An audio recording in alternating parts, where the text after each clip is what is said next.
Hello, beautiful people. Viv going live from York. Yes, today I'm talking about imposter syndrome. So I had to actually look this up because it wasn't quite what I thought it was. And that's why I wanted to talk about it. So basically, it's the idea that you're not as competent as others perceive you to be, which made it feel even more bizarre to me. Because I'd been talking to somebody about it, and we were talking about does it really matter if you feel like you're an imposter? Because if you're doing something you're really passionate about, surely that's all that matters. But that's even more bizarre than I thought. Because how do you know how competent others perceive you to be, and why would you care anyway? So I just thought I'd do a quick talk about basically if you're following your life path or doing what you're passionate about or doing stuff that means you feel like you're in the flow or whatever, does it really matter, firstly, what others perceive you to be, or whether you're actually faking it until you make it. So that's one of those, I used to love that program where they used to show people doing a job where they'd only been trained for like 2 weeks to do it, and they had to fake their way through doing the thing. I mean, they did them with conductors and they did all sorts of stuff.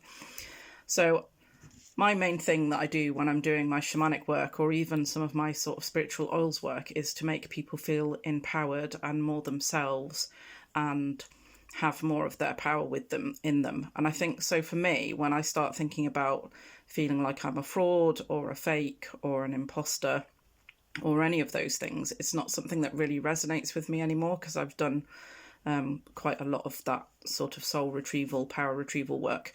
But I do know when I was working in IT, for example, that even though I was more qualified than some people in both the jobs I did actually, I felt that I wasn't being recognised for it, and therefore I started to have those doubts about, actually, am I putting myself way above where I think I am, or am I not perceiving what I'm doing correctly?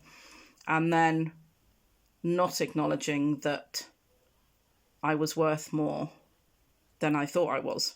So it's one of those sort of interesting things that now I feel more peaceful about what I'm doing, and I feel like I am doing what I should be doing, as opposed to when I worked in IT. Obviously, firstly, it was a very male-dominated industry, and I'm not male. So I had that going on for me, but also then I was thinking, am I good enough? Are other people looking at me and looking at my grades, but actually I'm not a natural geek? So that was something that came up when I met my now husband. He's naturally fantastic at IT, whereas I'm just academically good at IT. So it was that sort of thing. But anyway, I'm sort of getting off topic. What I really wanted to say was, if you're doing a thing that you're really passionate about, or that brings you great joy or gives value to other people, I think let's get rid of the feeling like a fraud or feeling like a fake, or even the imposter syndrome. Are people going to think I'm better at this than I am, and I'm just sort of trundling along, just barely keeping ahead of the race? That actually that's fine, and sort of let go of these silly labels we put on things. Because if you're doing something you're really passionate about, it sort of doesn't matter if you're 5 paces in front of the people you're telling about it. Because if you're passionate about it, that sort of being a guide sometimes means being only like 3 feet in front of somebody else. Otherwise, they look at you and you're too far ahead of them, and they can't see how they'd ever get to where you're getting to. So I think that was my main thing. Some of the stuff I'm now doing, some of the new services I'm going to be bringing into my shamanic business, I've been testing them out on people. And so you might think, oh, I shouldn't be doing that with my clients, but I've had really good feedback. And actually, sometimes you need to be sort of relatively new in these things, because that's when new ideas and new creative things happen, and people start looking at stuff that's never been done before. So it was something, I don't know, I think it was you, Mum, who said that some of the less Western countries, or those who are developing a bit further behind, accept new medical advances first, because they haven't already got the idea that they already know what they're doing. So they sometimes come out with big medical breakthroughs because they haven't got that, oh, I'm really good, we already know what we're doing, we don't need to look at other things because we've already got the answer. So you miss out on some of that creative stuff when you're too far ahead, or you think that actually you're better than everyone. So yeah, I just thought I'd put those ideas out there. I'm bringing in some new services to my business. So you could say I'm only just learning about it and I'm going to bring it in. But I actually think that's really important to keep up to date with the new advances or what's going on in your industry and stuff. So this idea of not having to be amazing all the time. Hi Joe, hi Val.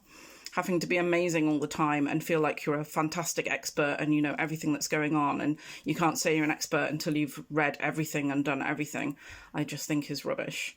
Because actually sometimes you want someone who's just slightly in front of you on the path to show you how to follow that path.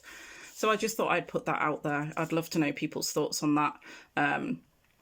Would you mind going to see somebody who's recently qualified, or would you accept that actually that might mean they're more up to date?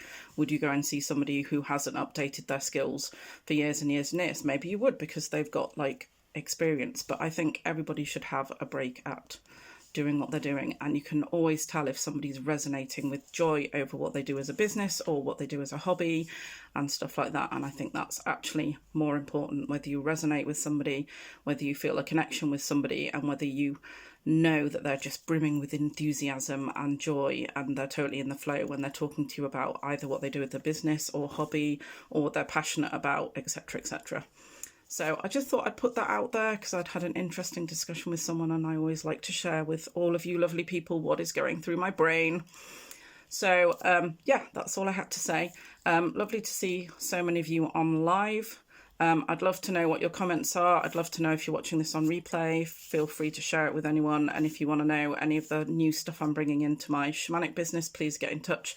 I'm going to have a big sort of guided series where I can help you sort of empower yourself with me guiding you along the way, which is really exciting because I think it's, for some people, it's going to be way more empowering. So if you'd like to know more about that, I'll put a link to my free spiritual health check, so you can give me a ring and we can have a chat about it.